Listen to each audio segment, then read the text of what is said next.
Muy buenas noches, estimados participantes. Les saluda Evelyn Mucha.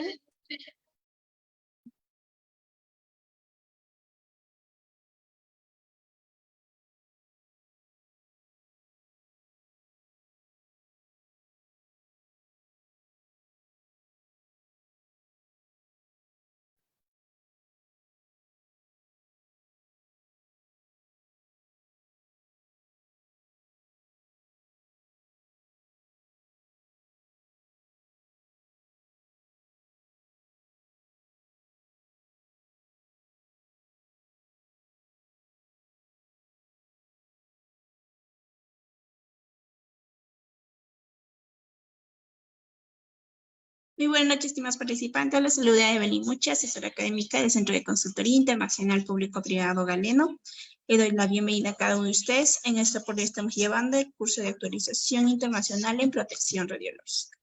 El ponente a cargo es por el doctor Cristian Carreras. Antes de comenzar con la ponencia, dejo algunas recomendaciones. Por favor, mantener micrófonos apagados durante la ponencia, al menos que el doctor Cristian solicite su participación. Cualquier duda o consulta se realizará al finalizar la ponencia.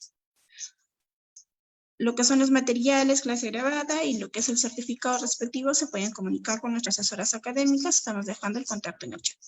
Muy buenas noches, doctor Cristian. Le doy el pase, puede presentar. Muy buenas noches, Evelyn. Muchas gracias por la invitación en la noche de hoy. Un agradecimiento especial al Centro Internacional de Capacitación Profesional Galenos por la oportunidad de encontrarnos el día de hoy.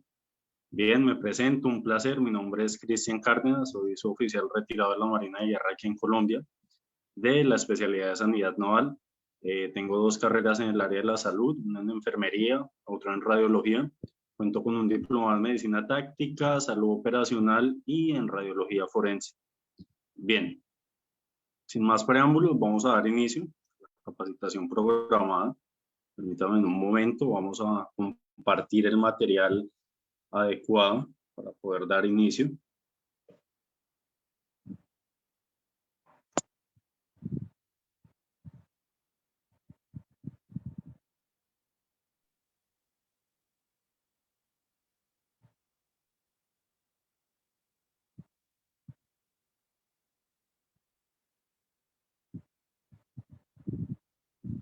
Bien, perfecto.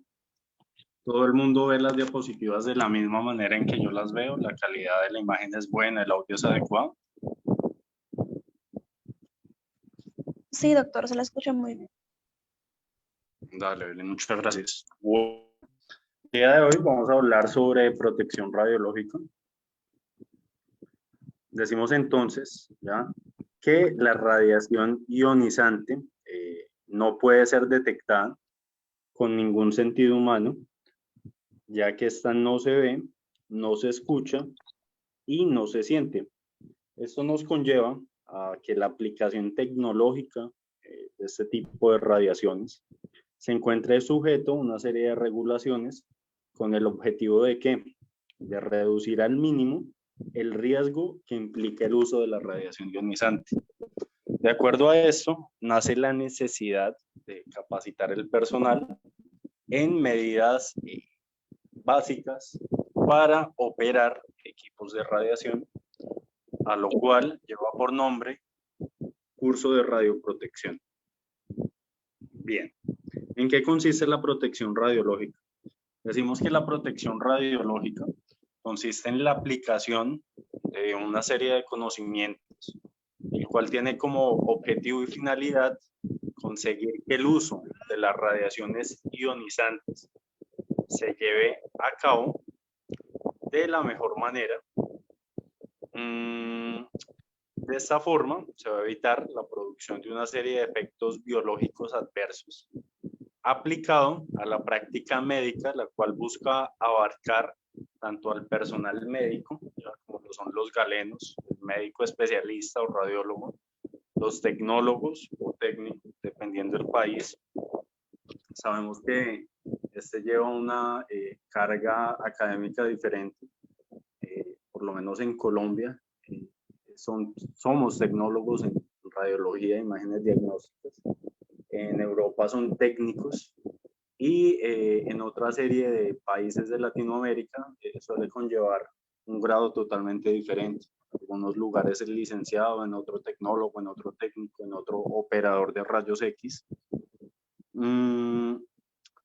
Enfermeros, físicos médicos en general. ¿Por qué personal de enfermería? Porque hay enfermeros, auxiliares de enfermería o jefes de enfermería que trabajan en el servicio de radiología suministrando diferentes contrastes, ya dando un acompañamiento permanente en cuanto a cuidados del paciente y la parte asistencial en su totalidad para poder programar un paciente de acuerdo a una serie de estudios especializados. Por eso es necesario ya contar también con personal de enfermería dentro de este tipo de lugares. Bien. En realidad, la protección radiológica ya también es necesaria para poder cuidar a los pacientes, al público en general y al medio ambiente, con el objetivo de ¿qué?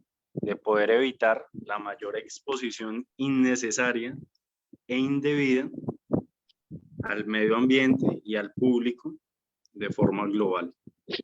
Bien, les voy a pedir el favor, las personas que se están conectando, siempre ingresar con el micrófono apagado. Muchas gracias.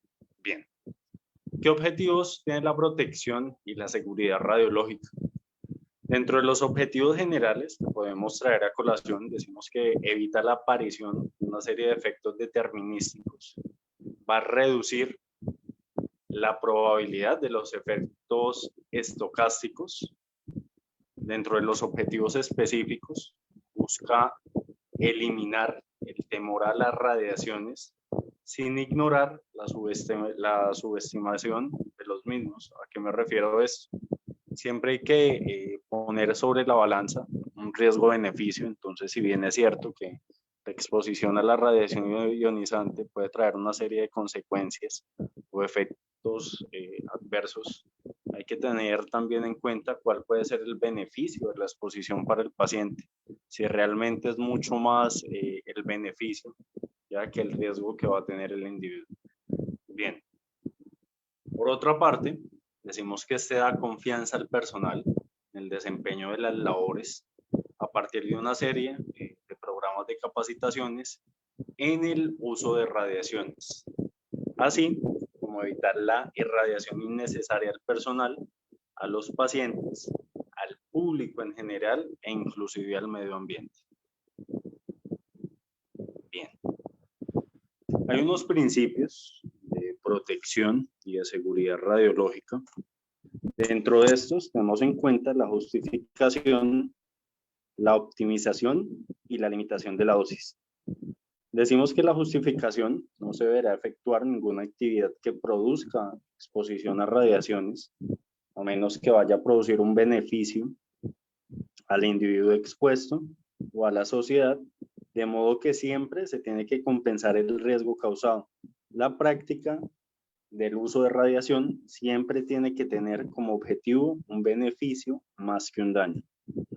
Dentro de la optimización, decimos que la magnitud de la dosis individual, el número de personas expuestas y la posibilidad de recibir una serie de dosis, siempre se tienen que realizar tan bajas como razonablemente sea alcanzable. Es decir, siempre tengo que operar el equipo ¿ya? De rayos X con la mayor cantidad de radiación necesaria, pero sin que nos vaya a afectar ¿qué?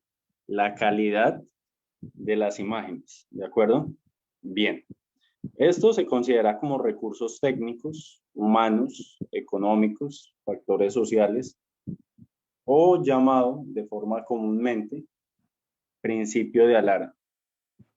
Dentro de la limitación de dosis, decimos que la exposición de las personas expuestas debe estar siempre sujeta y limitada a una dosis máxima o a un control de riesgo en el caso de exposiciones potenciales, lo que vamos a conocer como una frontera que no debe superarse en condición normal. Es decir, no tenemos que exponer ya un bebé ya una persona de un índice de masa corporal bastante delgada, ¿ya?, a radiaciones potencialmente máximas o grandes en comparación de pronto de otro tipo de personas con obesidad mórbida. Bien, ya que la densidad es totalmente diferente y el uso de la radiación pues va a traer consecuencias en el paciente, que no es la idea, ya que pues siempre se busca es practicar una imagen con una sola radiación, con un disparo efectivo, eficiente, eficaz, evitando disparos adicionales y exposición fuera de lo netamente sugerido o alcanzado. Bien. Por otra parte, contamos con la irradiación y la contaminación. Este tipo de palabras suelen asociarse, aunque por otro modo son totalmente diferentes. ¿Por qué? Porque la irradiación es estar expuesto cerca a una fuente que va a emitir la radiación. Y por su parte, la contaminación nos va a ubicar más en la presencia de sustancias radiactivas en lugares no deseados, como lo suele ser la ropa, la piel o las mesas de laboratorio. Entonces suelen ser dos términos totalmente diferentes, aunque se pueden asociar bastante. En prácticas con equipos de rayos X no puede haber contaminación. ¿Listo? Esto hay que tenerlo claro. Bien. Por otra parte, en la radiación, la fuente de radiación no está en contacto con la persona, se presenta en fuentes totalmente selladas, emisoras de radiación gamma y equipos de rayos X. La radiación concluye cuando al alejarse lo suficiente de la fuente. Un paciente irradiado en forma externa no emite radiación, excepto que haya sido irradiado con neutrones. Eso no quiere decir que la persona que se le toma un estudio con radiación ionizante va a salir emitiendo radiación, ¿ya? Porque al contrario es un cuerpo el cual recibió radiación, más no es una fuente. Eso hay que tenerlo también bastante diferenciado y son palabras concretas, ¿ya?, que tenemos que diferenciar en este orden de ideas. En cuanto a la contaminación, por su parte, la fuente de radiación se encuentra en contacto con el objeto. Esta contaminación externa o dentro del individuo, lo que conoceríamos por su parte como contaminación interna. ¿Cuándo concluye la contaminación? Cuando se ha retirado la sustancia contaminante del objeto.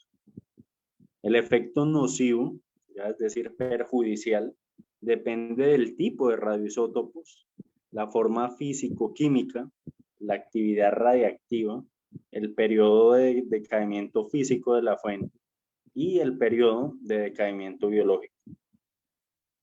De acuerdo a esto, también es necesario tener en cuenta una serie de parámetros de protección radiológica. ¿Por qué? Porque la protección de los efectos adversos por el uso de la radiación ionizante depende del buen manejo de una serie de parámetros, como lo es la distancia y la fuente del objeto. Bien, ¿a qué me voy con esto? Entre más alejado ya nos encontremos de la fuente, entre más distancia haya entre la persona que opera el equipo, ¿ya?, entre el paciente y la fuente de radiación, el nivel de exposición tiende a ser menor. Hay que tener en cuenta una recomendación muy básica, y es que siempre hay que mantenerse alejado de la fuente de radiación, tan lejos como sea posible, y tan lejos como no nos vaya a afectar ya la calidad de la imagen. Bien.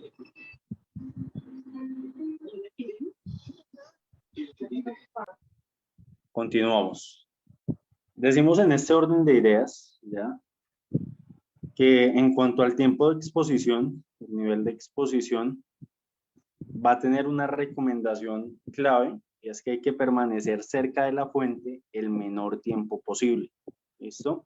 En cuanto al blindaje, el uso de una serie de barreras físicas para atenuar la radiación, tal como suele ser el plomo, el concreto, los mandiles plomados y otros dispositivos de materiales de alta densidad. ¿Listo? Entonces, aquí iríamos asociándonos más al uso de elementos de protección personal, pero que tengan plomo, ¿listo?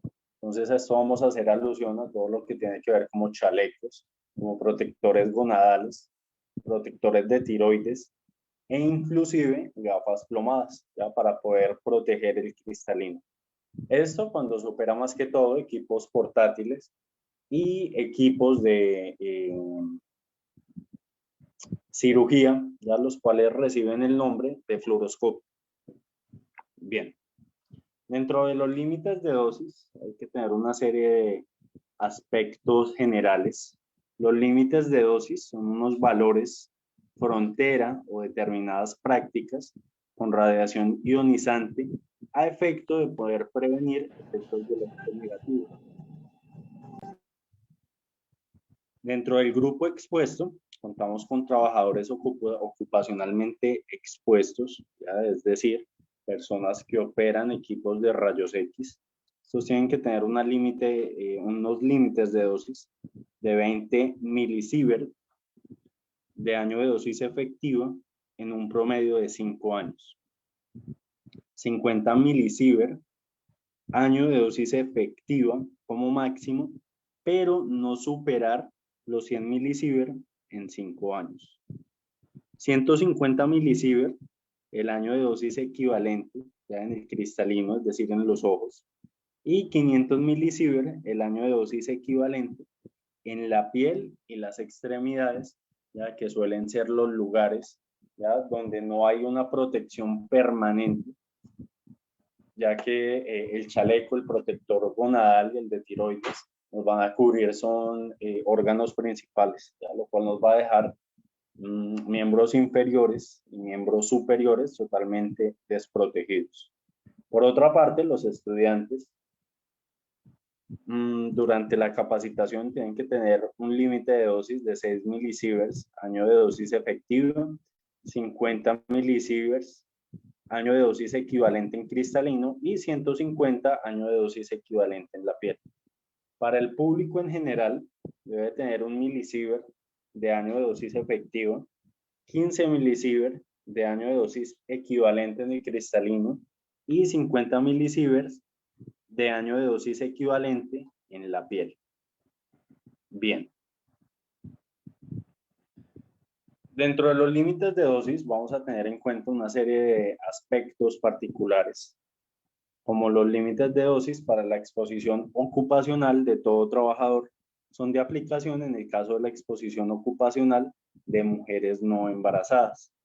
En caso de embarazo declarado, es decir, confirmado, vamos a aplicar un límite de dosis equivalente suplementario a la superficie abdominal de la mujer, es decir, tronco inferior, de 2 milisievert durante el resto del periodo del embarazo.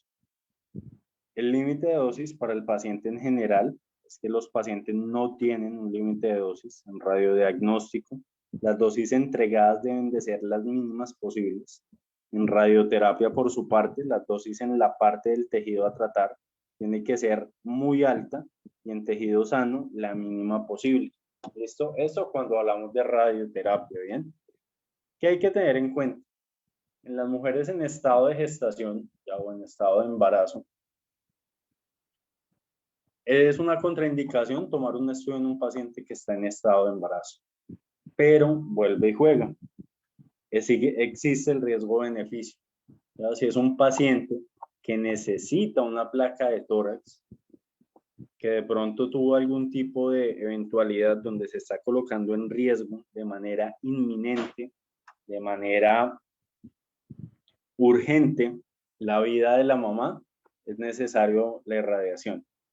Pero aquí entramos a la parte ya legal, donde el paciente tiene que darnos su aprobación por completo, ¿no? Entonces esto viene la firma de un consentimiento informado, donde el paciente se tiene que responsabilizar sobre el uso de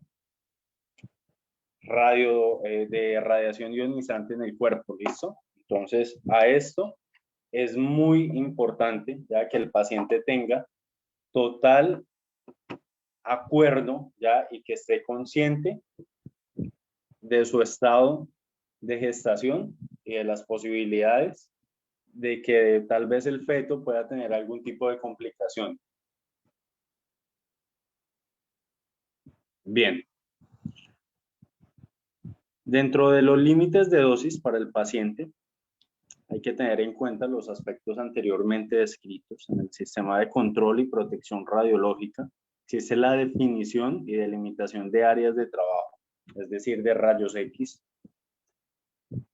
Decimos entonces que la ICRP define los tipos de área de trabajo como área controlada, que es el lugar donde va a existir la posibilidad de recibir más de 6 milisieverts año en el cuerpo entero o más de 3 a 10 de los límites para el cristalino, piel y extremidades. Por otra parte, es necesario seguir una serie de procedimientos especiales de trabajo conducentes a minimizar los niveles de dosis debido a la radiación ionizante. ¿Listo? Por su parte, consideramos que el área supervisada, no siendo controlada, va a existir la posibilidad de recibir más de 1 milisieverts al año o una dosis superior a 1 de 10 de los límites cuando hablamos concretamente del cristalino, de la piel y del resto de extremidades. Un ejemplo de este tipo de áreas supervisadas suele ser la sala de espera o la oficina de informe de servicios. Respecto al área controlada, vamos a hablar sobre la sala que aloja el equipo de rayos X, la consola de mando, el vestuario de los pacientes, el cuarto de revelación cuando hablamos de equipos antiguos, siempre que se encuentre dentro de la sala de rayos X. Bien.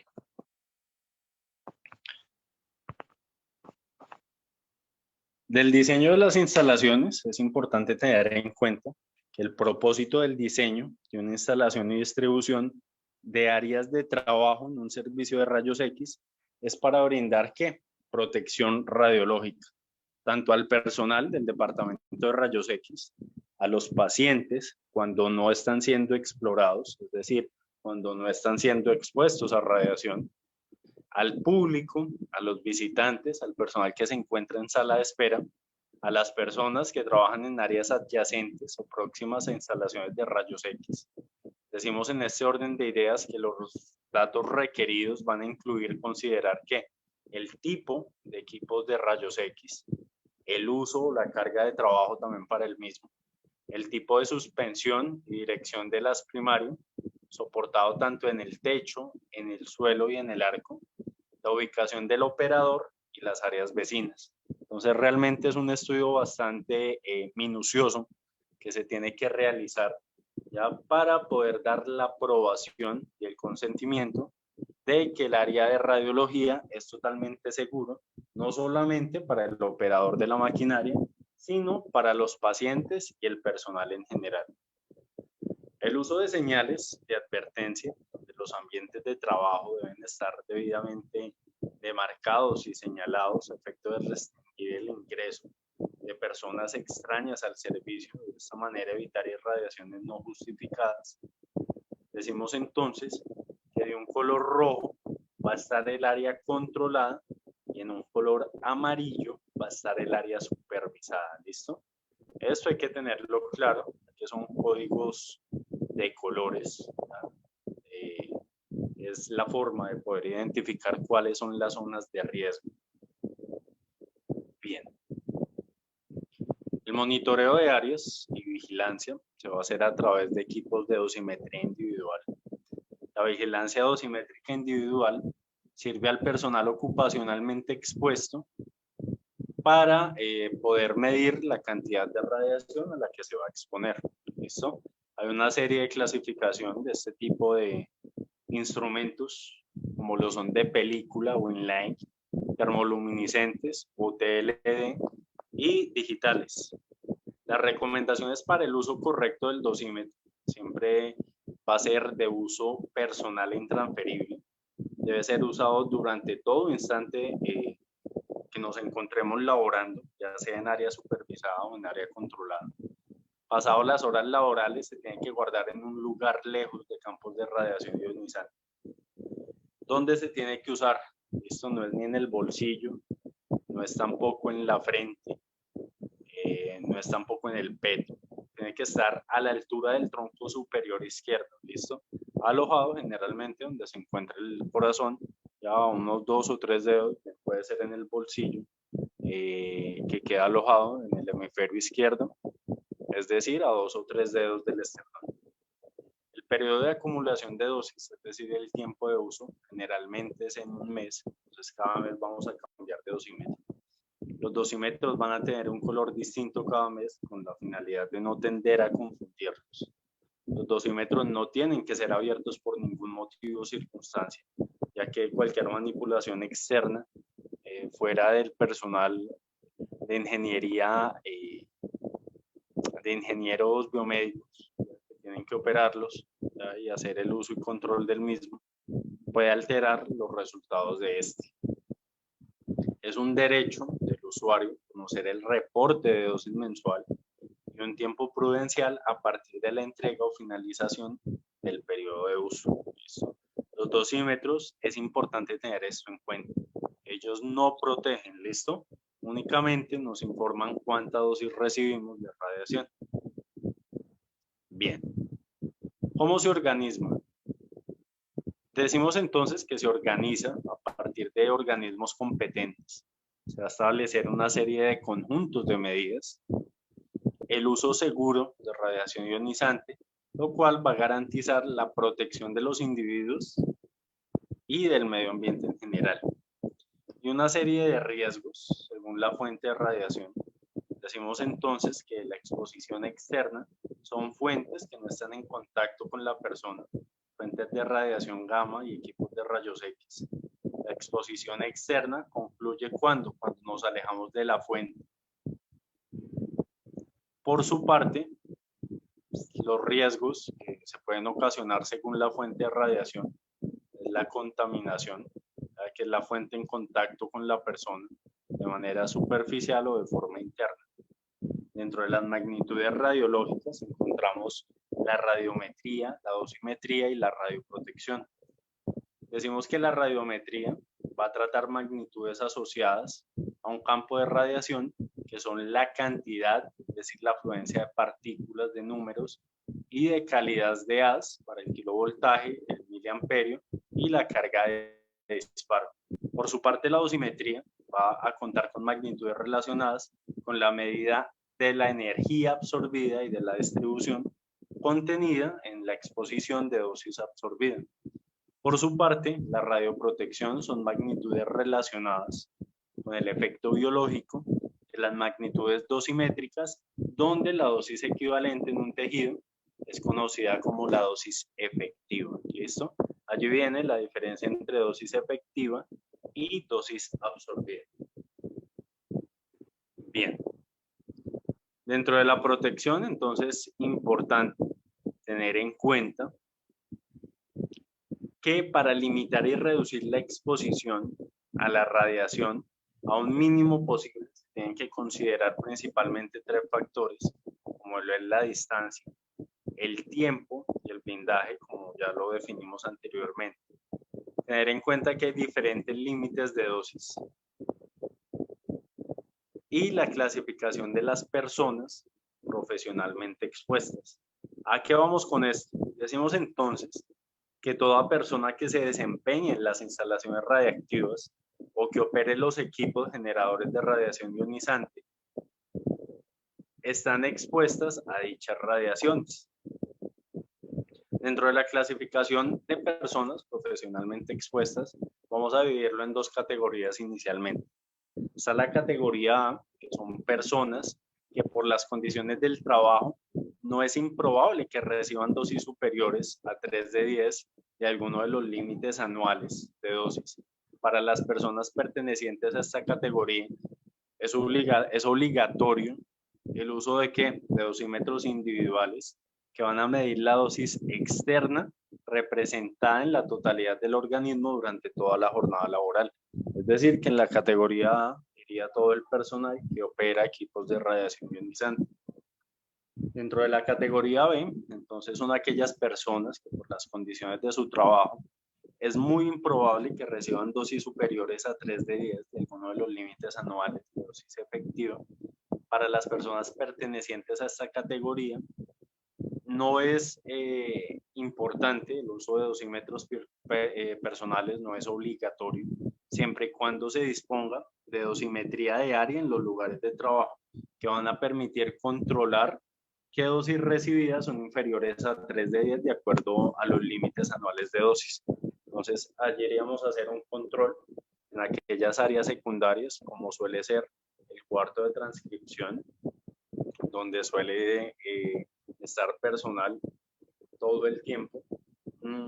Áreas continuas, como viene siendo áreas administrativas, que reciben todas las órdenes para posteriormente pasarlas al tecnólogo en radiología y tomar de esta manera los exámenes, bien sean a través de radiología convencional o de tomografía Excel computarizada.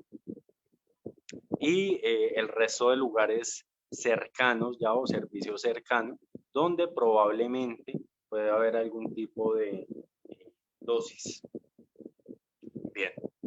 Dentro del reglamento de protección radiológica, decimos que el límite primario de dosis equivalente para el trabajador expuesto es así. Cuando es cuerpo entero, gónadas y médula ósea, son 5 milisieverts. Cuando es el cristalino, son 500 milisieverts. Y cualquier otro órgano, de forma individual, 0.5 sievert. Esta es la unidad de medida ya para medir la radiación. Las causas de radiación del público son fuentes selladas o dispositivos generadores de radiación, entre otros. El abandono y la pérdida del control de la fuente. Los contenedores de almacenamiento inadecuados. Los blindajes inadecuados, entonces equipos defectuosos. Ya esto haríamos alusión a chalecos plomados, ya los cuales se encuentran en pésimas condiciones, o en blindajes muy mínimos de acuerdo a la radiación expuesta, el acceso inadvertido a zonas controladas, entre otros, así como la liberación incontrolada de material radiactivo, el abandono y las fuentes abiertas, entre otros.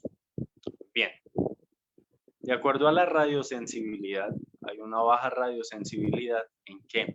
En los músculos, en el hueso y en el sistema nervioso. Hay una mediana radiosensibilidad en la piel, los órganos, como lo son el hígado, el corazón y los pulmones, y hay una alta radiosensibilidad en la médula ósea, el vaso, las gónadas, el lente cristalino, los linfocitos, entre otros. Dentro de la clasificación de los efectos biológicos encontramos los genéticos y los somáticos, y los estocásticos, que suelen ser aleatorios, y los no estocásticos, que suelen ser determinísticos. Dentro del efecto biológico de las radiaciones ionizantes, decimos que el efecto determinístico es la opacidad, el daño en la piel y la infertilidad. El estocástico viene siendo relacionado directamente con el cáncer y efectos genéticos. Dentro de los ejemplos más usuales de efectos determinísticos encontramos las cataratas del cristalino, esterilidad, fallas renales y descamación en la piel. El síndrome de radiación aguda, por su parte, va a tener una serie de signos y síntomas, como lo va a ser pérdida de apetito, náuseas, diarrea, vómito, alopecia o pérdida del cabello, sangramiento nasal, rinorrea, anemia, infecciones y en el peor de los casos pues, nos puede conllevar a una muerte. Bien. Los efectos de la radiación durante el embarazo viene siendo sobre los 5 RACs, ¿ya? El cual puede ocasionar en el feto retraso mental, deformidades, leucemia, cáncer a futuro e inclusive una serie de condiciones o consecuencias visuales. Dentro de los efectos de la radiación durante el embarazo, decimos que entre la semana 1 y 2 ocasiona la muerte. Entre la semana 2 y 15 hay una mayor sensibilidad para el feto. Entre la semana 16 y 25 puede ocasionar un cáncer a futuro. Y entre la semana 26 en adelante no suele tener de pronto un efecto relevante en la formación del feto, ¿listo? Pero pues al igual puede causar algún tipo de complicación o de consecuencia en el mismo. Bien, por esto es necesario siempre preguntar al paciente, siempre preguntar al acompañante. Si estamos hablando de pronto de un paciente de tercera edad que no se puede valer por sí mismo, o un niño que tiene que estar necesariamente acompañado, o un menor de edad, ¿ya? Inclusive las niñas, siempre es bueno que todo lo que son niñas menores de 18 años siempre entren acompañadas de un adulto responsable para evitar cualquier tipo de inconvenientes o de malas interpretaciones. Bien, decimos entonces, a través de la distancia, a mayor distancia, hay una menor dosis de radiación. Y hay que tener una exposición de tiempos muy cortos, de acuerdo a una normatividad de seguridad europea, la cual está rigiendo a partir de 1980. A esto viene la terminología, ¿ya? Que comúnmente conocemos como ALARA, que viene del inglés Allow a Reasonably Achieve, el cual significa menos dosis de radiación es razonablemente posible. Dentro de los tiempos cortos de ALARA se van a definir por dos factores: el kilovoltaje, que es la cantidad de radiación, y el miliamperaje segundo, que es el tiempo que va a durar la emisión de la radiación. Dentro de las normas y procedimientos en salud ocupacional y en bioseguridad, decimos que el personal de salud pertenece, incluyendo todo lo que son estudiantes, quienes se ponen en contacto, ya bien sea con líquidos corporales, en hospitales, en consultorios, así como en diferentes instituciones o campos de la salud, el uso de medidas de bioseguridad. Entonces, más allá de usar elementos de radioprotección, también es necesario el uso de guantes, ¿ya? Para poder crear un método de barrera en el contacto de fluidos corporales con el paciente. Los principios básicos de bioseguridad son tres. Decimos entonces que hay tres pilares que van a sustentar y dar origen a las precauciones universales. Esto lo es la universalidad, las barreras de protección y las medidas de eliminación. Decimos que la universalidad, por su parte, es asumir que toda persona se encuentra infectada y que sus fluidos y todos los objetos que se han utilizado en su atención son potencialmente infectantes, ya que pues es imposible a simple vista poder determinar si la persona tiene o no algún tipo de enfermedad. Por otra parte, dentro de los principios básicos de seguridad está siempre el uso de barreras protectoras, como lo son elementos de protección, ya como los definimos anteriormente. También contar con las vacunas debidas debido a la fuerte exposición a enfermedades respiratorias, el uso de barreras físicas, químicas y soluciones antisépticas, ¿no? Para poder hacer un correcto lavado y limpieza de los equipos.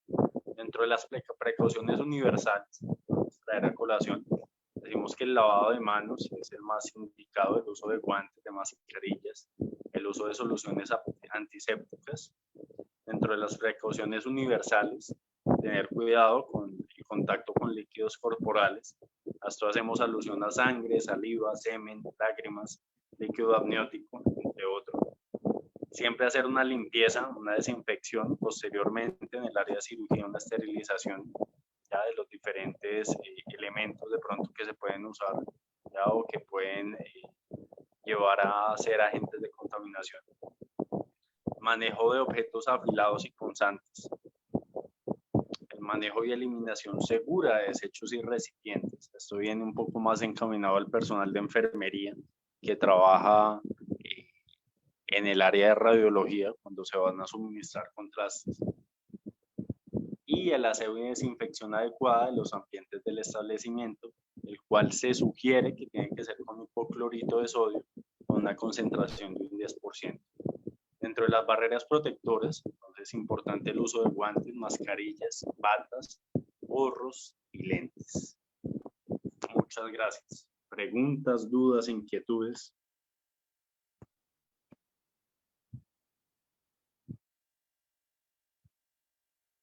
Bien, perfecto.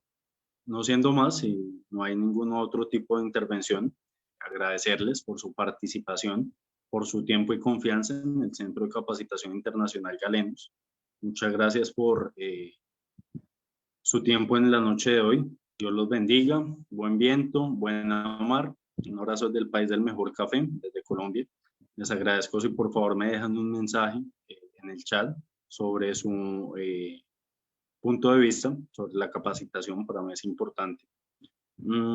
Todo lo que es el material, ¿ya? Y la entrega de los certificados se va a hacer a través de los diferentes canales, medios de comunicación, donde el personal administrativo del Centro Internacional hizo comunicación con ustedes. ¿Listo? Dios los bendiga y feliz noche.